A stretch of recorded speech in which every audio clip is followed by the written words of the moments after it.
जहाँ है आप हो जाएगा, चेतना हो जाएगी और वस्तु रह जाएगी।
नमस्कार आप लोगों को।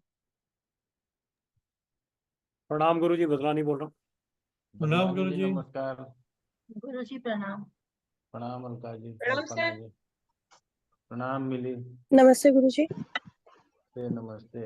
नमस्कार प्रणाम गुरु जी। हाँ प्रणाम। गुरु जी प्रणाम। प्रणाम प्रेम प्रकाश जी। प्रणाम गुरु जी। प्रणाम प्रणाम। आज हम राधा जी रास्ते में हैं लगता है। गुरु जी। जी गुरु जी प्रणाम। प्रणाम। तो क्या चल रहा था हम लोगों का, बताया जाए फिर आगे बढ़ते हैं। गुरु जी 16 संस्कार पढ़ाए थे, में चल रहे थे। हमने उपनयन संस्कार समाप्त कर दिया था।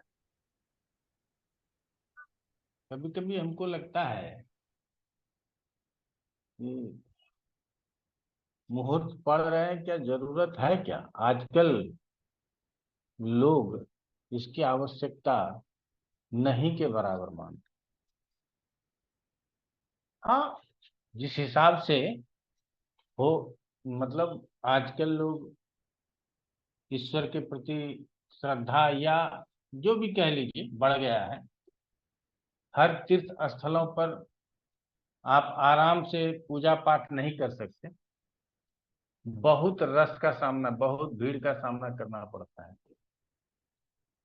तो लगता है कि आगे हमारे धर्म की जागृति होगी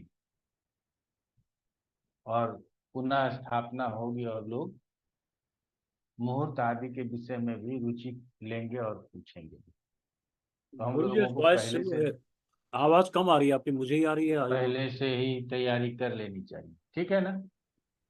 अभी आवाज ठीक है? थोड़ी कम लग रही है गुरु जी मुझे। नहीं गुरु जी ठीक है।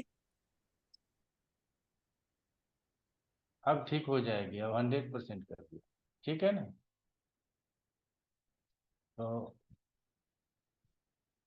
बाकी हमारा सोचना है, पढ़ते तो हम सब हैं, सब पढ़ेंगे, लेकिन कुछ एक मुहूर्तों के ऊपर विशेष चर्चा करेंगे जिसके बारे में लोग ज्यादा पूछते हैं। ठीक है?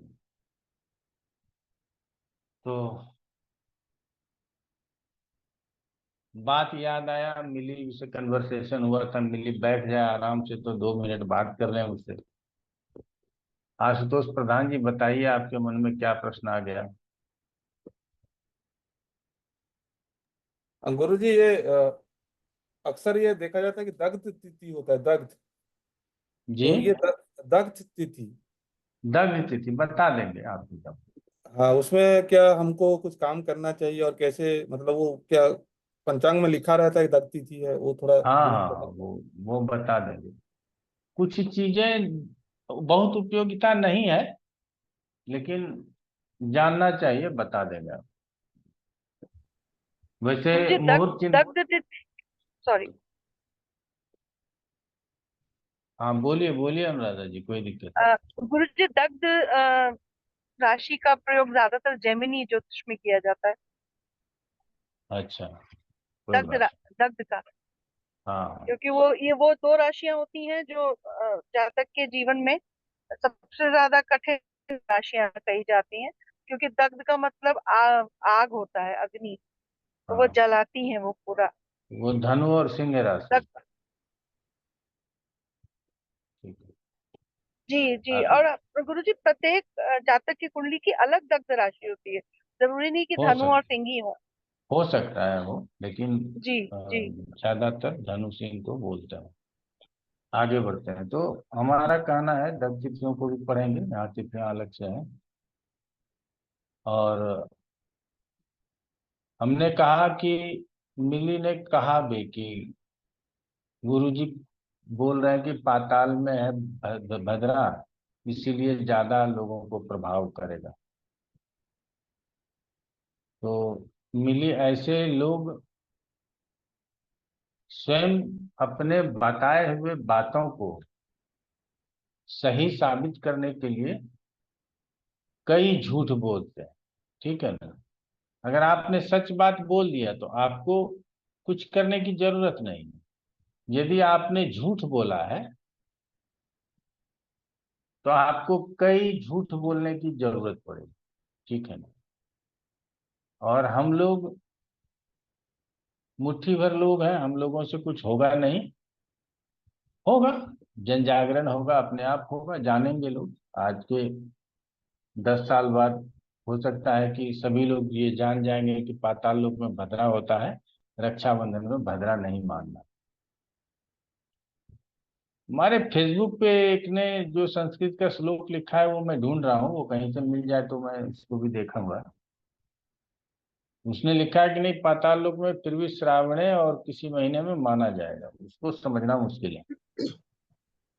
सर वो ना उसका किसी ने लिखा है कि निर्णय संधु में ये लिखा है, किसी ने ये बोला कि निर्णय जैसे मुहूर्त का जो निर्णय संधु का जो बुक है उसमें लिखा है, तो मैंने वो भी डाउनलोड करके वो वाला पेज खोला, भद्रा वाला, उसमें ऐसा कुछ भी नहीं लिखा था। नहीं, निर्णय वो संधु में नाम भी बोल नहीं देते हैं कि निर्णय सिंधु में लिखा है, वर्ष कृत्यम में लिखा है, ये सब बोल देते हैं, कहीं होता नहीं है, समझ रही हो। और बहुत स्पष्ट है कि अगर भद्रा पाताल में रहेगा तो मृत्यु लोक वालों को कोई परेशानी नहीं है। इसमें लड़ाई झगड़े में नहीं पड़ना है, अपना बात बोल दिया तो बोल दिया, हटेंगे नहीं। उसको बोलो, जो भी तर्क दे बोलो झूठ बोलते हैं।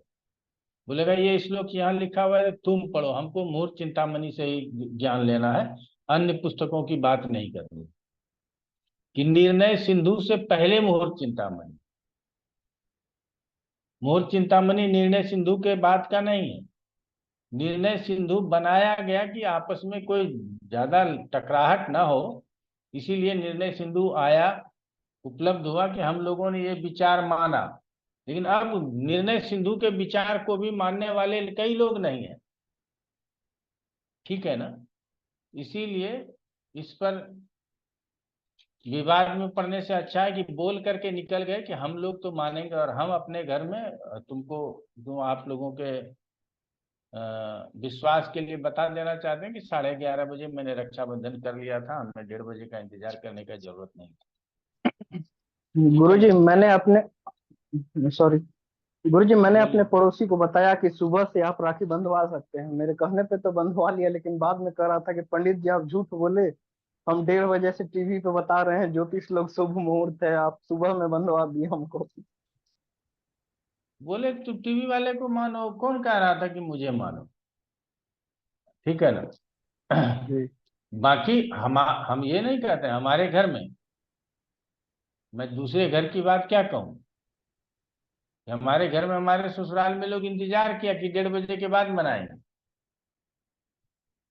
मैं उसको क्यों बोलूं, हमारी बहन आई 11, 11:30 बजे, हमारी पत्नी बोली मुझे नहीं मानना। जब मैं मान ही लूंगा तो फिर औरों को मैं क्या बता पाऊँ। गलत है तो गलत है। अब टीवी पे लोग अगर गलत बात ही लगातार बोले तो वही सच समझ में आने लगता है।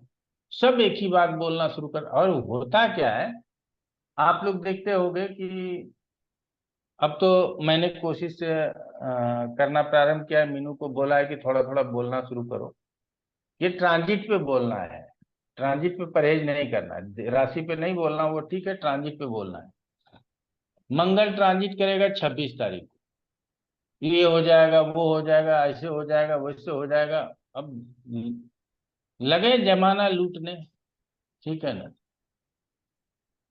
और उसको कुछ नहीं चाहिए, दो ही चीज चाहिए उसको, अपने फॉलोवर्स, सब्सक्राइबर्स, कस्टमर्स, जो भी आप लोग कहते हैं, वो ज्यादा चाहिए, ठीक है, ताकि वो पैसा अधिक से अधिक मात्रा में कमा सके। चलिए यहाँ तक ठीक था। हाँ, ये एसके कौन जुड़ते हैं पता नहीं, नाम बताएंगे कौन जुड़ रहे हैं एसके से।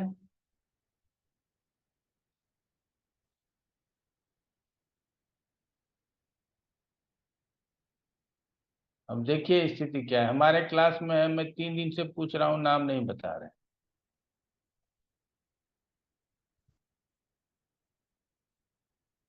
सर एक क्वेश्चन था हाँ कि हाँ। जैसे स्कॉर्पियो राशि को शनि की दृष्टि है, राहु की दृष्टि है और मंगल की भी दृष्टि है ट्रांजिट में, तो किसको? जो स्कॉर्पियो जो राशि है ना, वृश्चिक राशि, उस पे शनि की दृष्टि है ट्रांजिट में, राहु की भी दृष्टि है और मंगल की भी दृष्टि है और गुरु की भी दृष्टि है।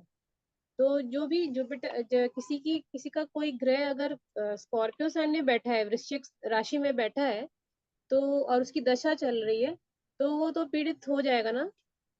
हाँ, मिला जुला प्रभाव रहेगा। पूर्ण पीड़ित कैसे होगा? वृश्चिक अपने घर को देखेगा और गुरु स्वाभाविक है कि शुभ दृष्टि रखेगा, हाँ, तो मार्च शनि अपने और राहु का ही अब अशुभ प्रभाव होगा, इसीलिए मिला जुला प्रभाव मिलेगा।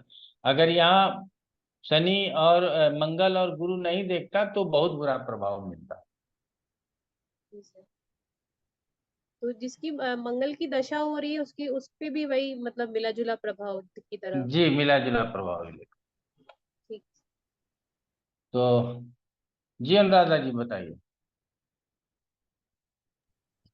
गुरुजी, मिथुन राशि में प्रवेश करने जा रहे हैं मंगल ग्रह, और मेरे भी मिथुन राशि में ही मंगल, सूर्य, शुक्र और मंगल, बुध, सूर्य और शुक्र बैठे हैं। और हम्म। ट्रांजिट में अभी मंगल के ऊपर, मंगल की ही महादशा है, और मंगल क्या ही गोचर में आएंगे, और शनि से दृष्ट है ये चारों ग्रह। तो क्या इसका प्रभाव बहुत खराब होगा? क्योंकि ना ना, कोई खराब मंगल का प्रभाव नहीं गोचर है हो रहा मंगल है। के ऊपर से। हम समझ गए, मंगल का गोचर मंगल के ऊपर से है तो बहुत खराब प्रभाव नहीं हो। अब ये समझना है। और गुरुजी, जी हाँ, बोलिए जी, बोलिए और बोलिए, आप गुरुजी बोलिए ना। ऐसा ही गुरु के ऊपर से सूर्य का गोचर है। हाँ। सूर्य सिंह राशि में है और गुरु हमारे सिंह राशि में बैठे हैं। तो गुरु का भी गुरु के ऊपर सूर्य का गोचर, और मंगल के ऊपर मंगल, तो दो डबल गोचर इसको हम मानेंगे। नहीं नहीं, डबल तो गोचर क्या मानने का प्रभाव जरूरत गुरुजी होगा? डबल गोचर मानने की जरूरत नहीं है। दशा किसकी है? दशा गुरुजी मंगल की है, महादशा मंगल, मंगल में शुक्र। हाँ, तो मंगल में शुक्र के ऊपर से जो मंगल गोचर कर रहा है उसका इफेक्ट होगा। थोड़ा बहुत स्वास्थ्य का ध्यान जी, रखना है, पैसे खर्च हो सकते हैं, ठीक है ना? इस बात का ध्यान रखना है। बाकी का आपको वो सूर्य वाला इफेक्ट अभी नहीं प्राप्त होगा, ठीक है ना? जी, जी, जी, तो मंगल में शुक्र है तो हमको मंगल शुक्र के ऊपर ज्यादा ध्यान देने की जरूरत है, ना कि अभी हमको सूर्य के ऊपर ध्यान देने की जरूरत है, ठीक है ना? जी, जी, तो धन्यवाद गुरुजी। इसको लेकर के आगे जाएंगे, ठीक है? तो अब उपनयन संस्कार के लिए मुहूर्त पंचांग में रहता है, और हमको और आपको, मैं लाखों में से एक लोग हैं, लाखों में से बोल रहा हूं, आप आसान मत समझिएगा। लाखों में से एक लोग हैं जो उपनयन के लिए मुहूर्त चिंतामणि जी में जितना भी बातें बताई गई है सबका प्रयोग करके एक उपनयन का मुहूर्त निकालें। ये नहीं किया जा सकता। तो उपनयन का मुहूर्त जो पंचांग में दिया रहता है उसके बाद लग्न शुद्धि तारा शुद्धि कीजिए और मुहूर्त दे दीजिए। इससे साधारण और कोई काम नहीं होगा, और इसी को हम लोग मुहूर्त बोलेंगे। जो ज्येष्ठ और कनिष्ठ के लिए जो कुछ भी आप लोगों को बताया उसका प्रयोग कीजिए। गुरु सूर्य चंद्रमा यदि शुभ भाव शुभ राशि में शुभ में नहीं हो तो उसका परिहार कर लीजिए, उसका पूजन आदि करा लीजिए और उपनयन कीजिए। इतना ही हम आप लोगों को उपनयन के संबंध में अब बताना चाहते हैं। आगे आपके नोट्स में कुछ ज्यादा लिख करके मिलेगा, वो पढ़ लीजिएगा और पढ़ के समझ में आ जाएगा। वैसे तो मुहूर्त चिंतामणि पढ़ेंगे तो उससे भी बहुत कुछ समझ में आ जाएगा। तो यहाँ हम लोगों को अब कहा जाता है उपनयन संस्कार के बाद वेदारंभ।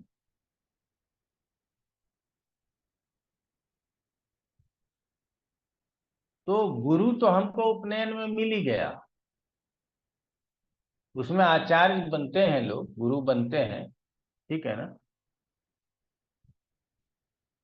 तो गुरु मिल गया तो हमारे कान में जो है ना गायत्री डाल दिया।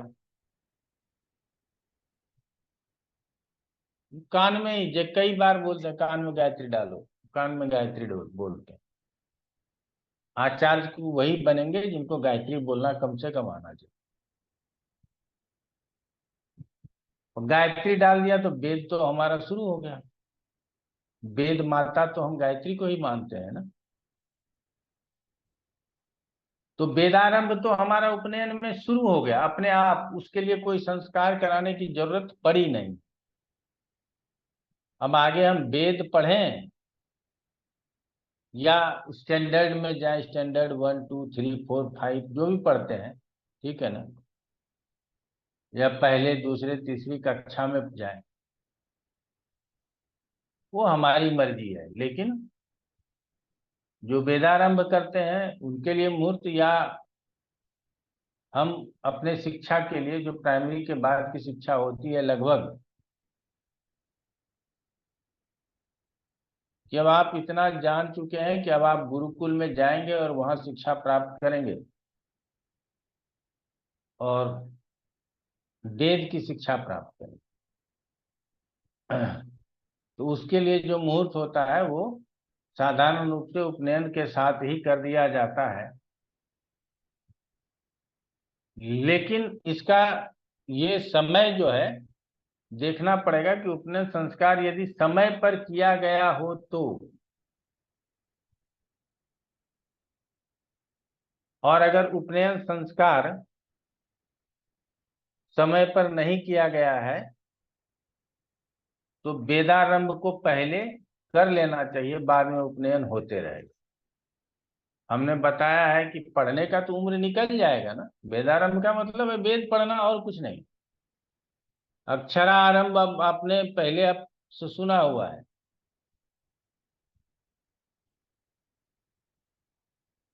तो हमको उपनयन यदि हम शादी में ही करेंगे तो तब क्या पढ़ेंगे नहीं, वेद नहीं पढ़ेंगे, पढ़ेंगे। उसके लिए हम लोग पहले ही उसको वेदारंभ कर लेते हैं। और अन्य संस्कारों के भांति ही, जैसे कि आपने विद्या आरंभ किया था, उसी तरह से वेदारंभ के लिए भी, विद्या आरंभ के लिए जो जो शुभ मुहूर्त आदि हमने आपको बताया, वो वेदारंभ के लिए आप ले करके वेदारंभ कर सकते। अब हमने चर्चा की थी केश, केश मतलब बाल, केशांत। केशांत संस्कार कहा जाता है कि यह संस्कार 16वें वर्ष में किया जाता है। युवावस्था में जब दाढ़ी पहली बार कटवाया जाता है तो उसको केशांत संस्कार कहते हैं। इसमें भी चूड़ाकरण की तरह ही तिथि और नक्षत्र आदि का ग्रहण किया जाता है। चूड़ाकरण आप लोग समझ ही गए, आप लोगों ने पहले पढ़ा हुआ है। तो हम लोगों में प्राय, हमने पहले ही आप लोगों को बताया कि ये सब संस्कार करने के अधिकारी सिर्फ ब्राह्मण थे और वही करते थे, अन्य लोगों को बताते ही नहीं थे, करवाते ही नहीं थे। इस पे हम लोगों ने लंबा चौड़ा चर्चा कर लिया है, इसीलिए इस विषय पे ज्यादा नहीं जाएंगे। तो हमने इस पर भी चर्चा कर लिया था कि पहले सबके बाल बड़े बड़े होते, तो केशांत के बाद भी बाल बड़े होते थे, दाढ़ी नहीं होते थे। तो इसका मतलब है पहले क्या है ना कि हम लोगों में जब तक उपनयन नहीं होगा उस्तुरा नहीं चलेगा। उस्तुरा का मतलब आप लोग समझते हैं, जिससे बाल बनाया जाता है और जिससे दाढ़ी बनाया जाता है उसको उस्तुरा बोलते हैं। आप लोग अलग अलग जगह पर हो सकता है अलग अलग चीज बोला जाता हो। तो हम लोगों में उपनयन से पूर्व उस्तुरा नहीं लगता तो कैंची से छटवाते थे, और बहुत लोग तो लगाने लगते थे अपना। अब तो फैशन है, कैंची का तो चलता है, लेकिन अभी तो सभी दाढ़ी रखते हैं मोदी जी के तरह। तो एक फैशन चला हुआ है तो उसको केशांत की बात ही नहीं करनी। लेकिन 16 वर्ष में कहा जाता था कि 4 साल आपके खेलने कूदने के हुए, 5वें साल से वेद आरंभ कर लीजिए और वेद के एक अंगों को 12 साल में कंप्लीट कर लेता था लोग। तो इसीलिए 16वें साल के बाद आप केशांत संस्कार, यदि आपका उपनयन हो गया हो तो उपनयन में ही केशांत हो जाता है, और उपनयन नहीं हुआ हो तो 16वें वर्ष में चूड़ाकरण संस्कार के सभी विधियों को, या जो नक्षत्र आदि आप लोगों को बताया, उसको मानते हुए केशांत संस्कार करवा लेना चाहिए। यहाँ तक आप लोगों को समझ में आ गया केशांत संस्कार? वेदारंभ और केशांत में बहुत ज्यादा अंतर नहीं है, क्योंकि अक्षरारंभ और चूड़ाकरण, जिसको मुंडन भी बोलते हैं, तो उसी के हिसाब से इसको मान करके चलना चाहिए। तो आगे बढ़ लेते हैं। तो केशांत संस्कार में जो सामर्थ्यवान लोग हैं, या राजा या राजकुमारों का यदि केशांत संस्कार होता था, तो उसमें गौदान भी किया जाता था। इसीलिए इसको गौदान संस्कार से भी जोड़ करके समझा जाता है। तो यहाँ ये सामर्थ्यवान लोगों के लिए ही संभव था, सभी लोगों के लिए संभव नहीं था। इसीलिए, और ये जरूरी भी नहीं है कि अगर आप अपने बच्चे का केशांत करवा रहे हैं तो आप गौदान भी करें।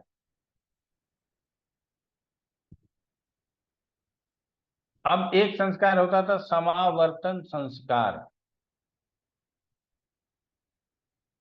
अब ये समावर्तन संस्कार होता क्या था?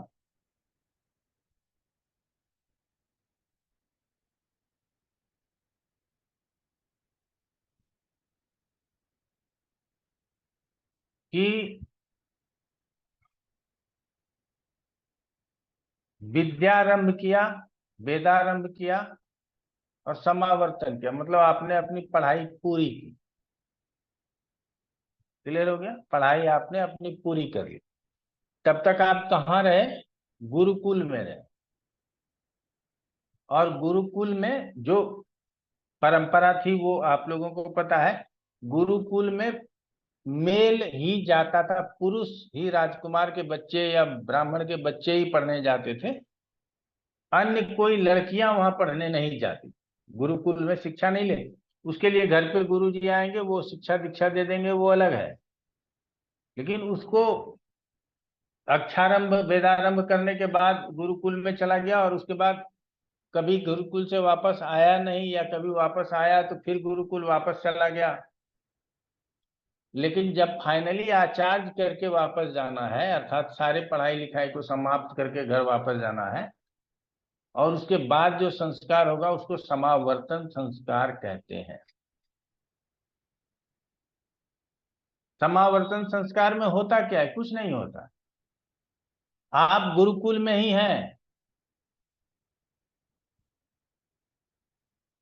आप स्नान कीजिए,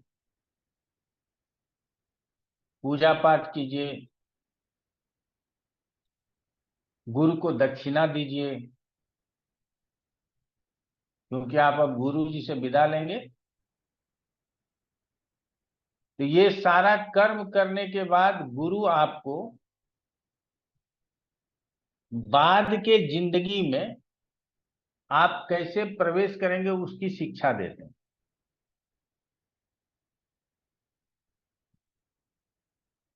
अब बाद के जिंदगी से मतलब है भोग्य पदार्थ, और भोग्य पदार्थ से कोई मतलब नहीं है। वर्तमान समय में जिसको आजकल सेक्स एजुकेशन कहते हैं, उसी को वहां भोग्य पदार्थ बोला गया है। या आपको सेक्स एजुकेशन भी दे दिया जाता है कि अब आप जाइए और गृहस्थ जीवन अपना प्रारंभ कीजिए। तो यहाँ हमारे इसमें छठी में लागू करें, आठवीं में लागू करें, तीसरे क्लास की बच्चे का, तो तीसरे क्लास के बच्चे का नहीं, 3.5-4 साल बच्चे के साथ दुष्कर्म हो रहा है। तीसरा क्लास तो 7-8 साल 9 साल का बच्चा हो जाएगा। तो 4 साल 3.5 साल के बच्चों के साथ दुष्कर्म हो रहा है। उसको एजुकेशन कब दिया जाए? कई एनजीओ वाले आते हैं, उनको ये बताना, जानकारी देना, तो सारा जानकारी लड़कियों को ही दिया जाए। ये गुड टच है, ये बैड टच है, कोई तुम्हें पकड़े तो तुम कैसे पटक सकती हो, कैसे मार सकती हो, ये सारा चीज हो गया। लेकिन ये विष जो मन के अंदर भरा पड़ा है, ऐसे घटनाओं को अंजाम देने वालों के मन के अंदर जो पागलपन है, भूत सवार है, उसको कैसे दूर किया जाए, उसके लिए क्या समावर्तन संस्कार है, कि भोग्य वस्तुओं का उपयोग आप कैसे करेंगे, इस विषय में जो बताया जाता है उसी को समावर्तन संस्कार कहते हैं। कई लोग इसको गुरु दक्षिणा दिया, गुरु जी से विदा लिया और चले गए, उसी को समावर्तन मान लेते हैं। लेकिन गुरु जी वहां पे जाकर के आपको अभी तक जो बताया वो अपने पुरुषार्थ की रक्षा, अपने पुरुषत्व की रक्षा, ब्रह्मचर्य व्रत का पालन करते हुए आपको शिक्षा दीक्षा दी गई और बताया गया। लेकिन जब आप अपने सभी शिक्षा को पूरा करके वापस लौटते हैं, आपको भोग्य पदार्थों से परिचय करवाया जाता है ताकि आप अपने आगे के जीवन में, जब गृहस्थ जीवन में जाए, तो आपको किसी भी प्रकार का कोई परेशानी नहीं हो। और समावर्तन के समय ब्रह्मचार्य काल में उपयोग किए हुए सभी वस्तुओं को नदी में प्रवाहित कर दिया जाता है। आपने क्या उपयोग किया? कपड़े उपयोग किए, वो बड़ा महत्वपूर्ण है। अब उस कपड़े को लेकर के आप भोग विलास की जिंदगी में नहीं जा सकते, वो कपड़ा इतना पवित्र है। इसीलिए जो आपने गुरुकुल में ब्रह्मचर्य व्रत का पालन करके शिक्षा दीक्षा लिया, उस समय आपने जितने भी वस्तुओं का प्रयोग किया वो सारे वस्तु बहते हुए जल में प्रवाहित कर देना, और आप नए वस्त्र पहन करके आप नए जीवन में प्रवेश करते, जहां भोग विलास सांस्कारिक सुख दुख सब है। और उसी में से कई लोग ऐसे होते हैं जो समावर्तन संस्कार लेते ही नहीं है, संन्यास ले लेते हैं। समझ गए? वही संन्यास ले लेते हैं कि नहीं, हमको गृहस्थ जीवन में नहीं जाना है, हम संन्यास ले लेंगे। तो गुरु जी उसको संन्यास दिला देते हैं और संन्यास का ज्ञान दे देते हैं। तो जहां भोग पदार्थों की बात है वही संन्यास है। अगर यहाँ भोग पदार्थों की बात नहीं होती तो संन्यास की बात आती ही क्यों? संन्यास की बात नहीं आती। तो इसीलिए कहा जाता है कि जहां सुख है वहीं दुख है। तो यहाँ भोग पदार्थ है वहीं संन्यास भी है,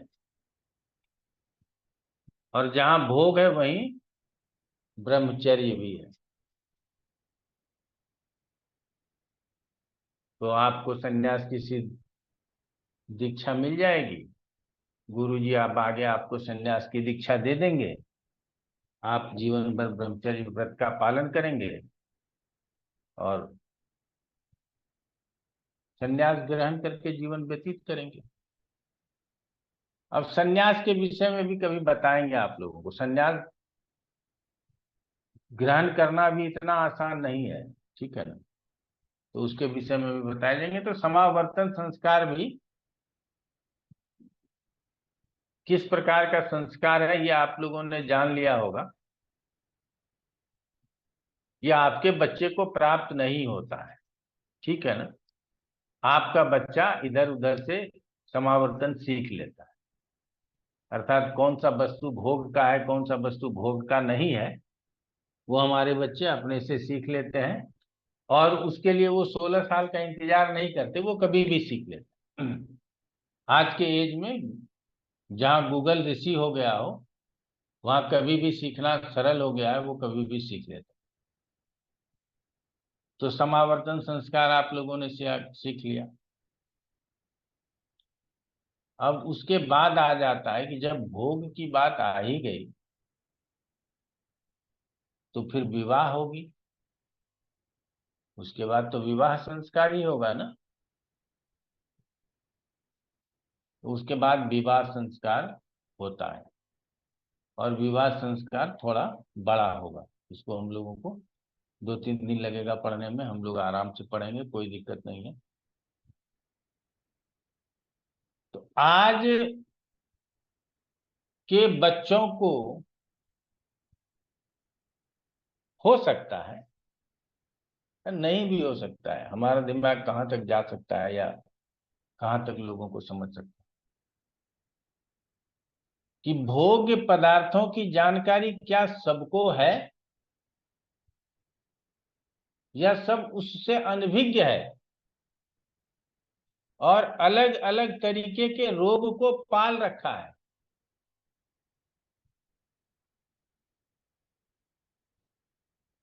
अलग अलग तरीके के रोगों को पाल रखा है। तो ऐसे स्थिति में बच्चे को इस एजुकेशन को, हमको लगता है कि वर्तमान समय में 12 साल की उम्र में पूरा का पूरा सेक्स एजुकेशन दे देना चाहिए, ताकि विकृतियां भी कम हो, समलैंगिकता की समस्या कम हो और आदमी भोग्य वस्तुओं को समझे, भोग्य पदार्थों को जाने और सांसारिक सुख भोग करे और जीवन में एक आदर्श स्थापित करे। किसी का रेप न करे, किसी के साथ दुर्व्यवहार न करे, अप्राकृतिक यौन संबंध न रखे। ये तब संभव है जब हमको ये ज्ञान दिया जाएगा। तो ये पहले ये ज्ञान दिया जाता था और आगे भी इसका ज्ञान दिया जाना चाहिए। हमारे इस शास्त्र में काम शास्त्र भी लिखा गया और किसी धर्मों में काम शास्त्र की चर्चा नहीं की गई, ठीक है ना। तो इसीलिए समावर्तन संस्कार को यहां तक समझना चाहिए। अब यहाँ आप लोगों का भी मतलब ये हम लोगों जो पढ़ रहे हैं, पढ़ ही रहे हैं, समाज के लिए क्या आप कर सकते हैं, क्या हम कर सकते हैं, ये भी एक जिम्मेदारी है। इसको भी समझने की जरूरत है। अब आ जाते हैं विवाह संस्कार। तो पहले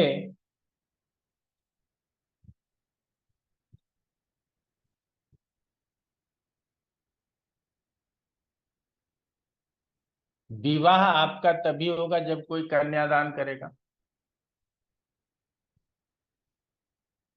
और कन्यादाता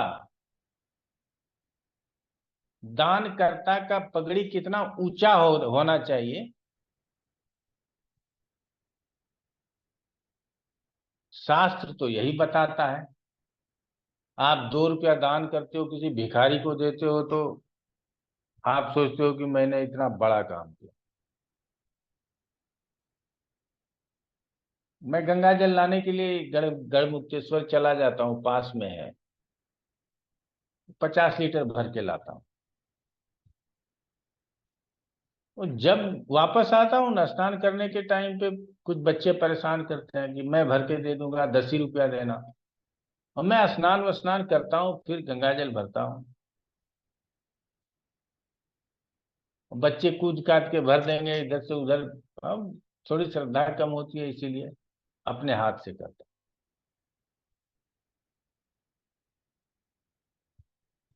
जब गाड़ी में बैठना शुरू करते हैं कि अब गाड़ी में बैठेंगे, तब कोई ना कोई मांगने वाला आ जाता, और आपने एक को 10 रुपए दे दिए, तो आपके पास वहां 2 मिनट यदि आप रुके तो 10 से 15 लोग आ जाए। तो मैं हमेशा आप बीती बताता हूँ, दूसरे को दिया पैसा, फिर दूसरे को दिया। अब किसी के लिए अब 5 का सिक्का है, दे दिया। अब 100 का नोट तो दिया नहीं जा रहा है मेरे से, बात समझिएगा। मैं भी इतना बड़ा दानी नहीं हूं कि 100 का नोट दे रहा हूं। फिर शीशा ऊपर कर लेता हूँ, लोग ठोकते रहते हैं। अब ठोको, जो करना है करो। फिर वहां से गाड़ी बैक करके निकल जाते हैं, तो वहां दुआ कम बददुआ ज्यादा लग जाता है। जिसको दे दिया वो तो लिया और अपना सीधा हो गया, जिसको नहीं दिया वो तो आपके लिए दुआ थोड़ी कर रहा है। और वो खुद बद्दुआ लेकर के वहां बैठा हुआ है और आपके लिए बद्दुआ कर रहा है। बद्दुआ लेकर के क्यों बेटा, क्यों भिखारी बनना पड़ा, क्यों मांगना पड़ रहा है? ठीक है, चलिए। तो ये बड़ा बहुत, जबकि मैं नहीं देता हूं, लेकिन अब इतना लगता है कि बेइज्जत कर रहा है। वो पैसा नहीं मांग रहा है हमसे, हमको बेइज्जत कर रहा है। इस तरह की भावनाएं हो जाती हैं वहां। तो बड़ा समस्या, हमको ये अच्छा नहीं लगता। मैं चाहता हूं कि हमारा भारत भिखारियों से मुक्त हो जाए। हम इनकम टैक्स पे ही हैं। भारत सरकार को चाहिए कि उस इनकम टैक्स से सबकी व्यवस्था करे, चाहे जैसे भी करना हो। उसको खुले छोड़ दिए हैं। हमने कहा कि हमको वो अच्छा महसूस नहीं होता, आप लोगों को भी अच्छा नहीं लगता होगा। अगर कहीं जाते होंगे तो इतने लोग पीछे पड़ जाएंगे कि अब आप जो है सो दान करने का कुछ 150 रुपये इच्छा भी है तो आप मुंह मोड़ लेते। तो चलिए, यहाँ तो हो गया हमने।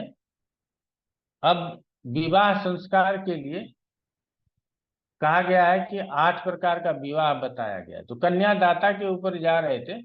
और आज के डेट में मैं कन्यादाता हूं, मेरे पास कन्या है, मैं दान करूंगा। लेकिन जिसके घर जाता हूँ 40 लाख दे दो, 50 लाख दे दो, 30 लाख दे दो, गाड़ी भी दे दो, गाना भी दे दो, ये भी दे दो, वो भी दे दो।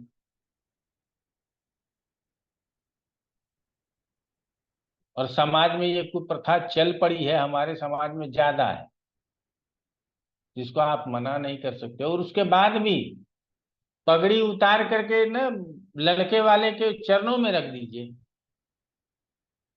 अगर कुछ भूल चूक हो गई कन्यादाता से, दानकर्ता से, जिसने दान किया अपने बेटी को, और आप दान लेने वाले हो, आपका हाथ ऐसे है,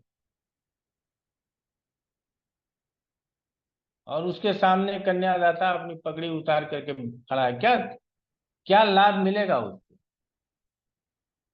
और कहा जाता है कि कन्यादान का जो पुण्य है ना, वो बहुत बड़ा पुण्य है। गौदान, कन्यादान, भूमिदान, स्वर्ण दान, ये सब दान बड़े दानों में आता है। तो जब आप कन्यादान करते हैं तो गौदान भी होता है। कई लोग उत्साह के साथ साथ, अब ये प्रथा नहीं चलती मैं अपनी बेटी की शादी करूंगा 1 लाख रुपए का एक गाय भी दान कर दूं, लड़के वाले के दूं, वो कहेगा कहाँ ले जाऊंगा गाय तुम्हारी, उससे अच्छा है कि एक गाड़ी दे दो 15 लाख की। ठीक है ना? तो कन्यादान बहुत बड़ा दान बताया जाता था, लेकिन आजकल कन्यादाता बड़े निरीह हो, प्राणी हो चुके हैं। उनके शकल देखने लायक होते हैं, जिनकी पुत्रियां होती हैं। जीवन भर इससे डरते हैं कि हमारी पुत्री है, कोई ऊंच नीच ना हो जाए, जीवन में कोई कलंक न लगे। उसके बाद जब कन्यादान के लिए जाते हैं तो उस समय भी पगड़ी नीचे रखना पड़ता है। ये हम समाज नहीं, शास्त्र के विरुद्ध चल रहे हैं। समाज में तो ये कुरीति आ गई है तो आ गई है, लेकिन हम शास्त्र के विरुद्ध चलते हैं, तो चलना ही पड़ेगा, क्या कीजिएगा। तो कहा जाता है कि विवाह के पश्चात सभ्य समाज में अपने आप को प्रतिष्ठित करने का अवसर प्राप्त होता है और सुसंस्कृत होकर अपने गृहस्थ को आगे बढ़ाते हैं और संतान उत्पन्न कर सृष्टि के विकास में सहयोगी बनते हैं और संतान का लालन पालन कर पितृधर्म का भी पालन करते हैं। तो हम समाज में कोई कुकर्म तो नहीं किया और ना ही करेंगे, इसकी गारंटी हो जाती है कि हमारा विवाह हो गया। समझ गए?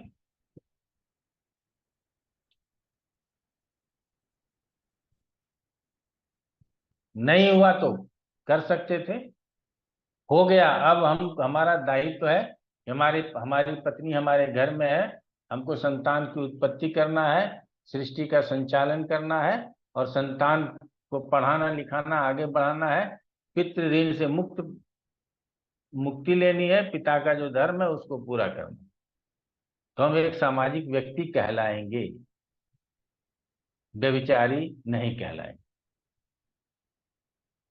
तो समावर्तन संस्कार के बाद जो विवाह संस्कार है, ये कितना जरूरी है ये सबको पता है। ठीक है, अब लड़की मनोनुकूल चाहिए, ऐसी चाहिए, वो सब ठीक है, चलना भी चाहिए, क्योंकि पहले भी सीता को स्वयंवर की इजाजत थी। कई रानी महारानियों का स्वयंवर हुआ होगा, वो स्वयं वर चुनने की आजादी थी। आज आप सोचो लड़की ने लड़के का चुनाव कर लिया तो गलत है, तो अगर ये गलत है तो फिर तो सीता को भी गलत कहना पड़ेगा। जिसका जिसका स्वयंवर हुआ था सबको गलत कहना पड़ेगा, और स्वयंवर रचाने वाला कौन है? उसका पिता है, वो भी गलत कार्य करता था। तो आज जो बात है, अच्छा ना, ये होता था कि स्वयंवर में राजा ही आएंगे, तो क्या सारे राजा क्षत्रिय और ब्राह्मण हुआ करते थे क्या?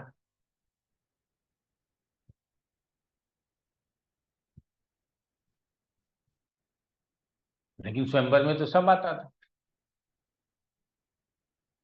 तो हमारा यही कहना है कि प्रथा वही चली आ रही है, प्राप्त करने का या उसको भोगने का, उसको जानने का हम रंग रूप अलग से उसको दे रहे हैं, इतना ही हमें आजादी। तो धर्म शास्त्रों के अनुसार विवाह के 8 प्रकार बताए गए हैं। आप लोग अगर लिखना चाहें तो लिख सकते हैं, नहीं लिखना चाहें तो कोई बात नहीं। आजकल कई प्रकार के विवाह हैं, फिर भी लिख लीजिएगा तो अच्छा ही रहेगा, नहीं तो आपके नोट्स में जाएंगे। पहला है पैशाच,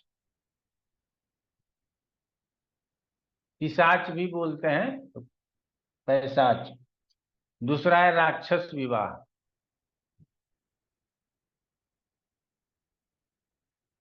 तीसरा है गंधर्व विवाह,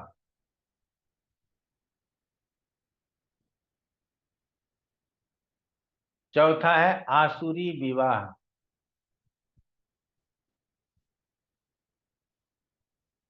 पांचवा है प्रजापति विवाह,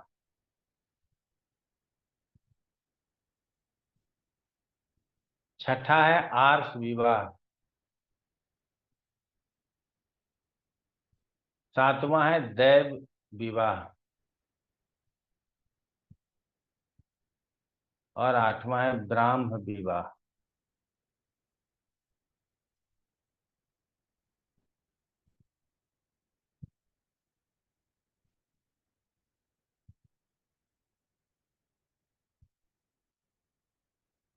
ये आठों विवाह का मूल जो है वो यही है कि आप किसी कन्या के साथ किसी भी प्रकार से शारीरिक संबंध बनाते हैं तो वो एक प्रकार का विवाह कहलाता है। मूल यही है, बात को समझिएगा। आप किसी भी कन्या से किसी भी प्रकार का शारीरिक संबंध बनाते हैं तो वो विवाह कहलाता है। तो आज देखिए किस किस तरह का विवाह है। तो पैशाच विवाह में कहा गया है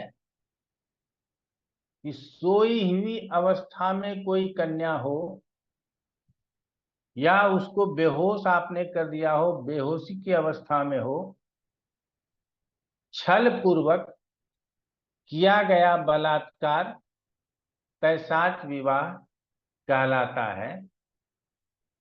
इस प्रकार के विवाह को निंदनीय कहा गया है। यहाँ इतना सा कह देने से काम चल गया कि इस प्रकार के विवाह को निंदनीय कहा गया। समाज में यदि छल पूर्वक कोई संबंध बनाता है, कभी कभी समाज उसको दंडित करता है कि तुमको इसी लड़की से विवाह करना होगा ये। लेकिन अब समस्या है कि आपने किसी बड़े घराने की लड़की के साथ ऐसा काम कर लिया और आपकी कोई औकात नहीं है, वो अपनी लड़की क्यों देगा आपको?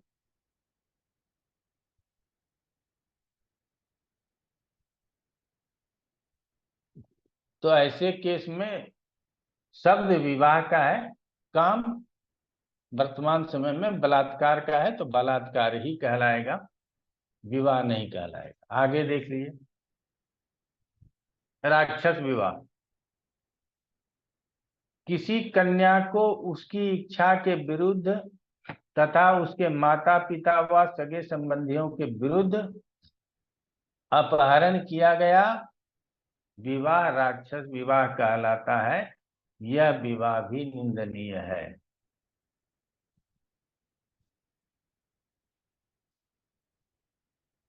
हमारे यहाँ का एमपी है,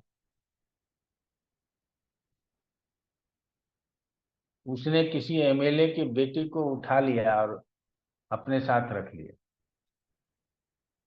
और आज तक पत्नी का दर्जा नहीं देता। वो अपना जो एफिडेविट देता है उसमें अविवाहित लिखता है, ठीक है ना, लेकिन वो उसी के घर में रहती है। तो ऐसे विवाह को क्या कहेंगे? राक्षस विवाह कह सकते हैं। चलिए आगे बढ़ लेते हैं। गंधर्व,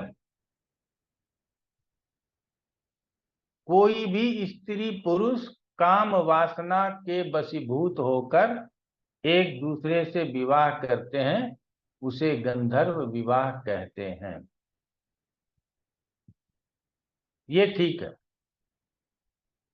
आजकल जो प्रेम विवाह है ये कह सकते हैं, लेकिन आजकल का जो प्रेम है वो ना काम वासना से वशीभूत होकर के हम एक दूसरे को हो गए, ऐसा नहीं होता।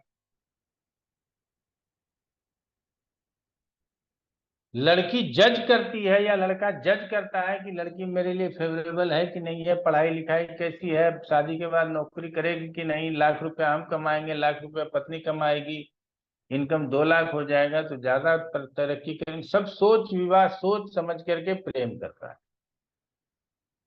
तो वर्तमान समय जो है ना वो आज से 15-20 साल पहले क्या था, प्रेम कर लिया तो कर लिया, लड़की मूर्ख है, लड़का पढ़ा लिखा नहीं है, कोई मतलब नहीं है, प्रेम तो किया और शादी। लेकिन अब वो नहीं होता। अब लड़का और लड़की सारे होशियार हो गए, और जहां तक मैं उम्मीद करता हूं कि लड़कियां ज्यादा होशियार हो गई, होना भी चाहिए, ठीक है ना। तो इस तरह के विवाह को गंधर्व विवाह कहते हैं। लेकिन आजकल जो प्रेम विवाह है वो काम वासनाओं से वशीभूत होकर के नहीं होता, ठीक है ना। तो गंधर्व विवाह को भी बहुत अच्छा नहीं कहा गया, लेकिन वो उतना निंदनीय नहीं है, क्योंकि वहां दोनों की सहमति है और दोनों ने सहमति से शारीरिक संबंध बनाए और उसके उपरांत शादी कर लिया। तो संबंध बनाए यहां तक तो गलत था, लेकिन इसको उपरांत शादी कर लिया वो फिर ठीक हो गया। इसको हम लोग गंधर्व विवाह कहते। पहले हमारा शारीरिक संबंध हो गया, बाद में माला पहन के भगवान के सामने खड़े हो गए, हम लोगों ने जो भूल किया था उसको विवाह करके सुधार लिया है, ठीक है। अब आप अपना आशीर्वाद हमको दे दीजिए। और वही स्थिति लेकर के अपने मम्मी पापा के पास चला जाता है, तो मम्मी पापा भी अपना आशीर्वाद दे देते हैं कि चलो कोई बात नहीं। चलिए आगे बढ़ लेते हैं। आसुरी विवाह, जब कोई माता पिता अपनी कन्या को बेच देते हैं, अर्थात कन्या को खरीद कर यदि कोई उससे विवाह करता है तो आसुरी विवाह कहलाता है। यह विवाह माता पिता के कई जन्मों के पुण्यों को समाप्त कर देने वाला होता है। ये आदिवासियों में, छोटे तबकों में ज्यादा होता है। क्यों? वो अपने बच्ची का विवाह करने के लिए पैसा भी नहीं उसके पास, और उसको खाने के लिए भी पैसा नहीं। मजबूरन उसकी 4 बेटियां हैं तो एक एक करके सबको वो बेच रही।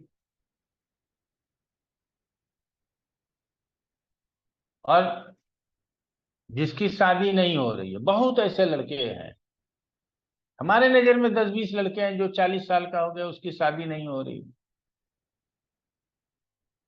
हमारे परिवार में 1-2 ऐसे लड़के हैं। अब कहते हैं उसके पिता माता की किसी भी जात बिरादरी में हो, करा दीजिए शादी आप लोग। तो भाई कौन शादी करेगा? आप सामर्थ्यवान होंगे तो आपकी शादी होगी। चलिए ठीक है। तो ऐसे में कन्या को खरीद के लाना होगा, तो ऐसे कन्या को बेचने वाले माता पिता का पूरा पिछले जन्मों का जितना भी पुण्य था वो सब समाप्त हो जाता है, यदि आपने किसी के भी हाथों आप ये नहीं जानते हो कि उसका वर कौन होगा। आपने अपने बच्ची को बेच दिया, उसका वर 60 साल का बूढ़ा होगा, लंगड़ा होगा, आंख अंधा होगा, कुछ नहीं देख रहे हो आप, रूपवान होगा, कुरूप होगा, कुछ नहीं सोचा, आपने अपने बेटी को बेच दिया, पैसे ले लिए। अब उसके तकदीर में जो होगा वो भोगेगी। तो ये प्रथा आज भी हमारे देश में है और इस प्रथा को भी नहीं रहना चाहिए। तो आश्री विवाह को भी हम निंदनीय ही मान करके चलते हैं। अब है प्रजापति विवाह। भगवान प्रजापति के ऋण से मुक्त होने के लिए जब कोई पुरुष संतान उत्पन्न करने तथा उसका लालन पालन करने के लिए एक निश्चित अवधि के लिए किसी कन्या के पिता से आग्रह कर विवाह करता है तो उसको प्रजापति विवाह कहते। अब ये भी नया नाटक।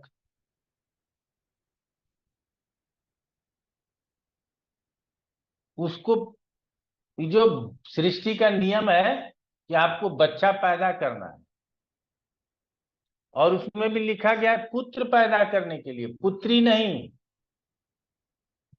ताकि आपका वंश चल जाए। और उतने अवधि के लिए कि आपने पुत्र पैदा किया, पुत्र बड़ा हो गया, योग्य हो गया, आपने उसकी शादी कर ली, फिर संन्यास ले लिया। या वो बड़ा हो गया, योग्य हो गया, आप घर छोड़ दिया, आपने संन्यास ले लिया, पत्नी को भी छोड़ दिया, यहाँ तो पाप कर लिया, फिर भी प्रजापति विवाह इसी को कहा जाता है। उसके बाद आप अपने पत्नी को भी छोड़ देते हो और घर बार भी छोड़ देते हो। शादी क्यों किया था? क्योंकि ये ना सृष्टि का नियम चलता रहे, इसके दोषी हम न कहलाएं, क्योंकि हम ब्रह्मचर्य व्रत का पालन नहीं कर रहे हैं। तो हम प्रजापति विवाह आग्रह करके आपकी कन्या को मांग लिया। और कौन से ऐसे माता पिता हैं जिसको कॉन्ट्रैक्ट मैरिज कहते हैं ना, आजकल चला हुआ है कॉन्ट्रैक्ट मैरिज।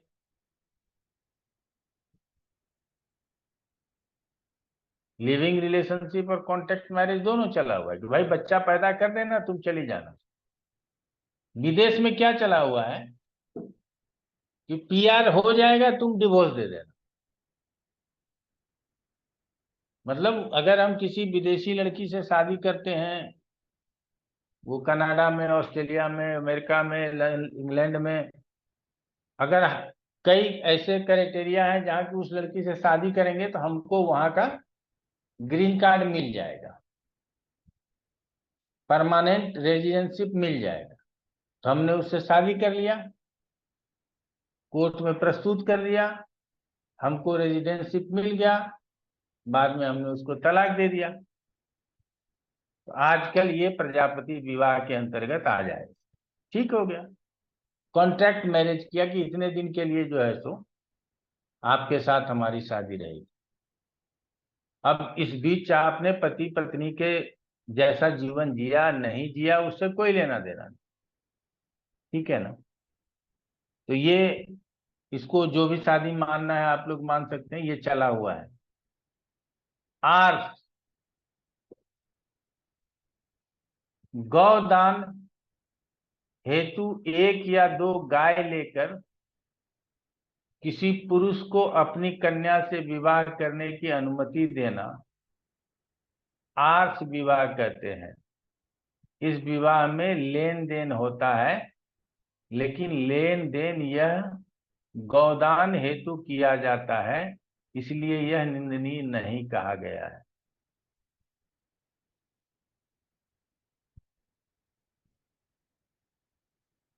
अब ये भी बेटी को बेचना है, बात समझिएगा कि हमको यज्ञ कराने का सामर्थ्य नहीं है, गौदान करने का सामर्थ्य नहीं है, लेकिन हमारी इच्छा बड़ी प्रबल है कि मैं गौदान भी करूं, यज्ञ आदि भी करूं, लेकिन संसाधन मेरे पास नहीं है। तो मैं किसी योग्य वर से, अब वो राजकुमार हो या जो भी हो, गौदान हेतु यज्ञ हेतु धन लेकर के और अपनी कन्या का विवाह उसके साथ कर देते हैं, तो इसको आर्ष विवाह कहते हैं। तो वहां पे तो पेटवश परिस्थितिवश मूल्य लिया गया, और यहाँ आपने यज्ञ हेतु मूल्य लिया है, इसीलिए इसको निंदनीय नहीं कहते। लेकिन यहाँ भी कन्या के पिता ने धन लिया, ठीक है, वो धन लेने का जो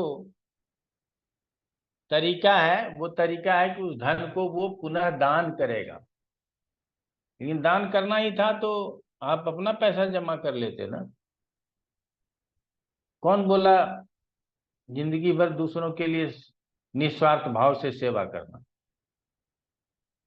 ब्राह्मणी थे, फीस लेकर के पढ़ाते, अपने पैसे से गौदान करते, बेटी को तो बेचना नहीं पड़ता। तो आर्ष विवाह भी निंदनीय कहा जाना चाहिए, लेकिन नहीं कहते हैं, क्योंकि यहाँ इस प्रकार से विवाह की बात होती।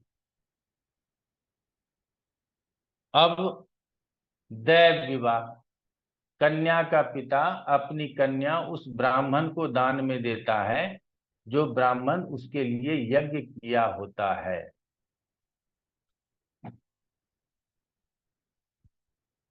हम अपने दरवाजे पे यज्ञ कराए और उसमें ब्राह्मण बुलाया, ब्राह्मण को दान दक्षिणा देने का सामर्थ्य नहीं है तो कन्यादान ही दे दिया, मेरी बेटी ले जाओ। इसीलिए बहुत सारे लोग ये कहते हैं कि जो ने सनातन धर्म है इसमें बहुत दोष है,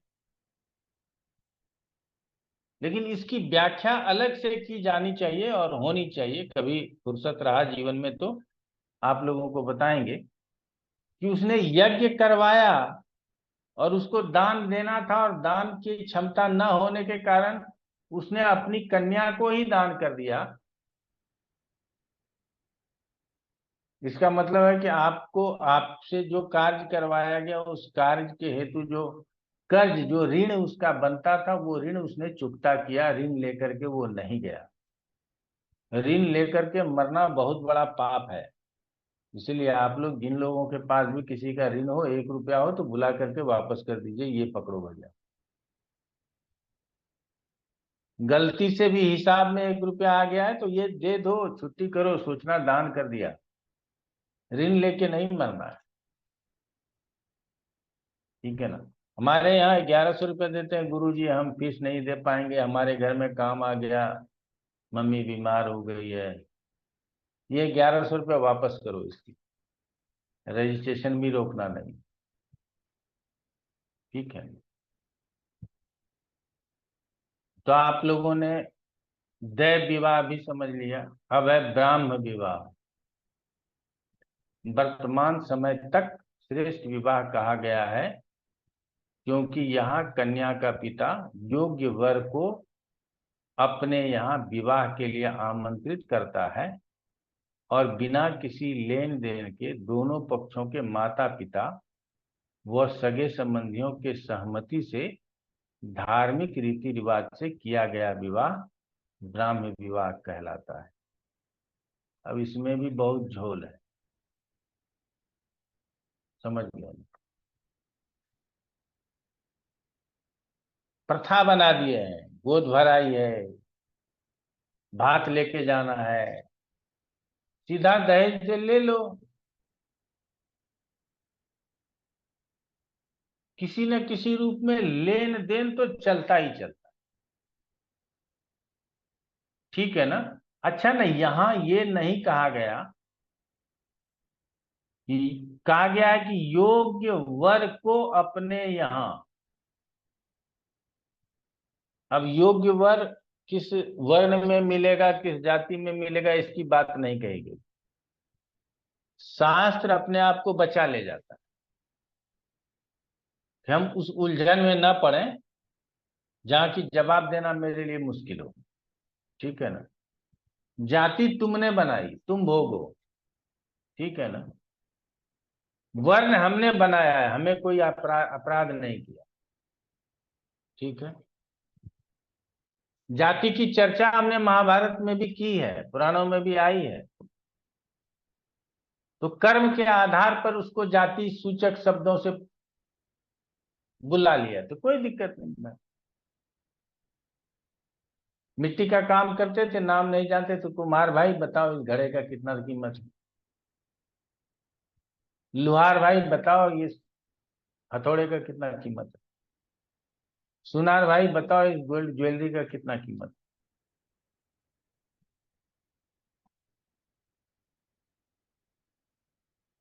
तो हमने तो कर्मानुसार जातियों का विश्लेषण किया था, और आपने क्या किया, छुआछूत के हिसाब से विश्लेषण कर दिया।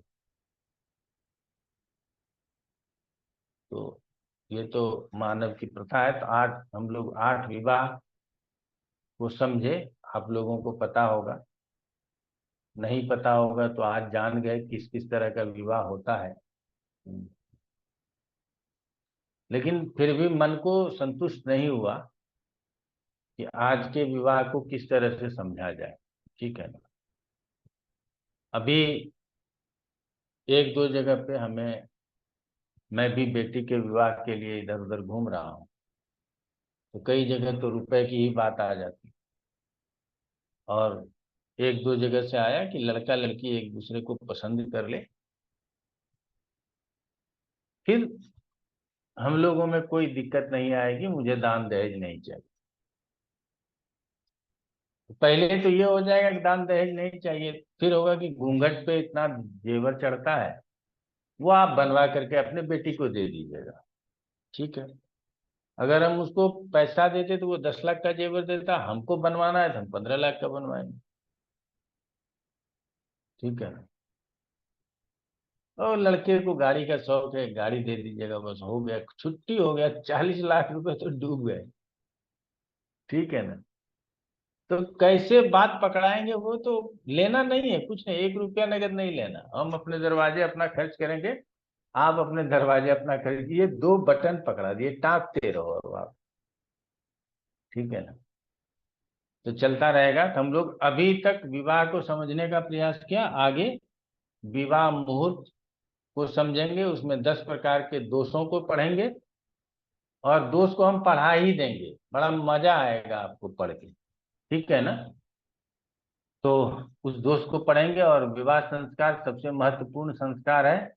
आज के डेट में लोगों को कहते हैं कि 2 बजे सुबह शादी कर लेना, तो 2 बजे तक नाचते रहता है, 4 बजे भोर में शादी करता है, तो उसको क्या कहा जाए। लग्न तो कब का बीत गया, पंडित जी बोलते रहेंगे ना, रुखिए पंडित जी। सबसे कम समय यदि दिया जाता है तो शादी के मंडप पे दिया जाता है, और सबसे ज्यादा समय यदि दिया जाता है तो फोटो खिंचवाने में दिया जाता है। आज के दिन में मैंने यही देखा। मैं अपने भतीजे के शादी में गया था, फुर्सत हो गया, खाया पिया सब चीज करके फुर्सत हो गया, लेकिन फोटो खिंचाने का सिलसिला खत्म नहीं हुआ। हमको भी अवसर प्राप्त हुआ, हमारी पत्नी बोली चलिए स्टेज पे चलना है, एक अवसर हमको भी मिला, हम भी जाके फोटो खिंचाए, ठीक है ना। लेकिन हर सेशन के बाद फोटो सेशन हो जाता था। तो ये देख करके बड़ा विचित्र लगा। चलिए चलते रहेगा। आज हम अपने विषय वस्तु को यहीं समेटेंगे। आप लोगों में से किसी को कोई प्रश्न करने का इच्छा हो तो कीजिए।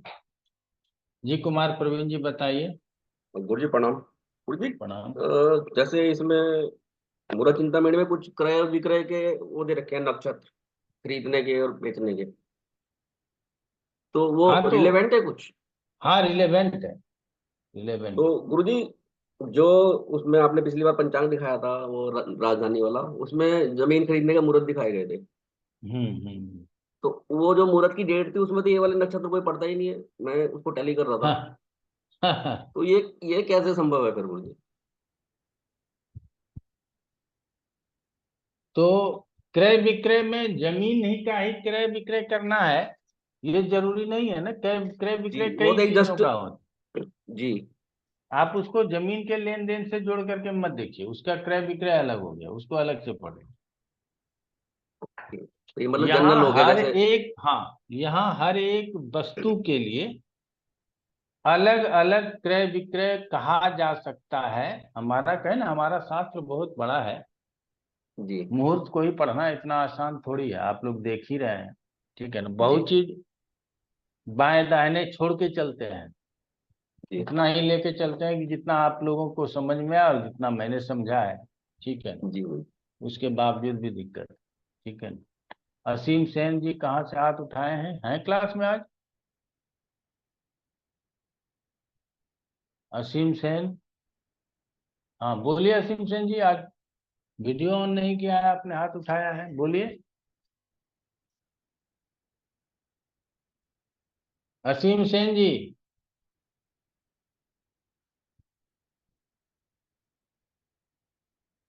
चलिए, लगता है गलती से हाथ उठा दिया। मिली ने हाथ उठा दिया। बताओ मिली, क्या दिक्कत? सर एक ऐसे ही पूछना था कि जैसे आप कहते हैं कि 6th हाउस अगर स्ट्रांग हो, कहीं 6th हाउस कहीं जाए, मतलब केंद्र में चला जाए, स्ट्रांग हो जाए, तो हम अपने बीमारियों से लड़ सकते हैं। तो अगर 12th हाउस स्ट्रांग होगा तो फिर इसमें क्या अच्छा होगा? 12th हाउस अगर केंद्र में और शुभ ग्रहों के साथ हो, 12th के लिए क्या अच्छा होगा?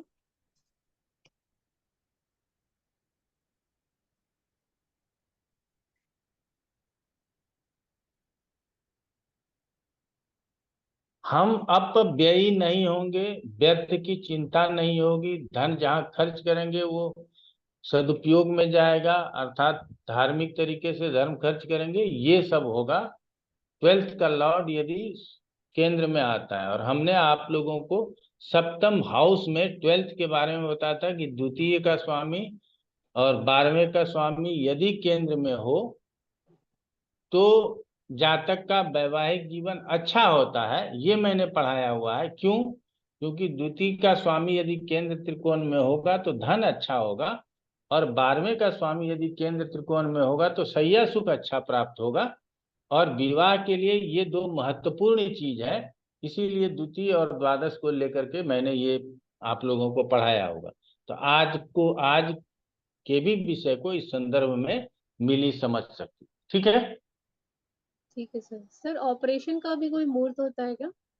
ऑपरेशन का भी मुहूर्त होता है, बता देंगे आगे, चिंता क्यों करो। ठीक छोटा है। मोटा चीज तो बाद में, एक दिन में ही सब, ये देख लेना वो देख लेना ऐसे देख लेना। तीक्ष्ण और दारुण नक्षत्र हो जाए क्या दिक्कत? उसमें काटा पीटी का काम होगा।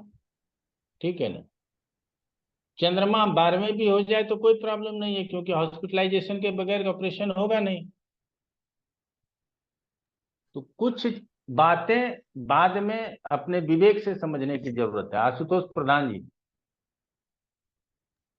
गुरु जी, हमारा जो दीपुष्कर और तिपुष्कर योग के बारे में बताए थे, इसमें शुभ काम भी किया जा सकता है क्या गुरु जी? शुभ काम करना ही चाहिए। अगर आप शुभ काम करते हैं, यदि दान देते हैं, तो हो सकता है आगे 3 बार दान देना पड़े, लोगों का भला हो। ठीक है ना। घर बनाते हैं तो 3 घर हो जाएगा। 3 घर हो जाए, लेकिन विवाह मत कीजिएगा, बवाल हो जाएगा। 3 विवाह करना और पड़ेगा। अगर उसमें मृत्यु होता है तो जो प्रॉब्लम होता है उसमें पुष्कर का जो त्रिपुष्कर में मृत्यु में कहते हैं कि घर में 3 लोगों की मृत्यु हो जाए, लेकिन ऐसा होता नहीं। हाँ, आप जैसे सिनेमा रिलीज करना हो तो त्रिपुष्कर में करा दीजिए, उसके लगातार 3 सिनेमा रिलीज हो जाएंगे, तो उसको काम मिल गया ना। हाँ गुरुजी। तो ये सब चीज, अगर स्कूल खोलना है त्रिपुष्कर में कराए, 3 स्कूल खोलेगा। तो ऐसे कार्य करा सकते हैं, समझ रहे हैं ना। बाकी बहुत कार्य ऐसे हैं जो दुपुष्कर और त्रिपुष्कर में नहीं करा सकते। ठीक है, ठीक है गुरुजी। चलिए आज इतना ही रखते हैं, अगले क्लास में आएंगे तो आगे आगे गुरुजी बात अब होगी। मेरा कहाँ सोए थे असीम सेन जी? नहीं, मैं तेरा बाहर गया था, अभी आके लैपटॉप खुला है। लैपटॉप में तेरा ऑडियो का प्रॉब्लम आ रहा है, तो मैं कम्युनिकेट कर नहीं पा रहा हूँ। अभी मोबाइल से जस्ट एक बात कहना चाहता हूँ। तो जो लग्न शुद्धि आप लोग हम लोग को सिखाया, तो अगला क्लास में मैं चाहता हूँ लग्न शुद्धि लगा के कोई मैरिज डेट एक टू फिक्स कर। आज का मैरिज दिन है, तो उसको लग्न शुद्धि कैसे क्या होगा प्रैक्टिकली एक बार दिखा दीजिए हम लोग। ठीक है, तो मैरिज वाला पहले पढ़ा लेते हैं, फिर लग्न शुद्धि हाँ। करके मैरिज और उपनयन दोनों सिखा देंगे। ठीक ठीक ठीक, तो ठीक है थैंक ना? यू। ओके, चलिए, बहुत बहुत धन्यवाद, नमस्कार आप लोग। प्रणाम प्रणाम गुरुजी। गुरुजी। प्रणाम गुरुजी।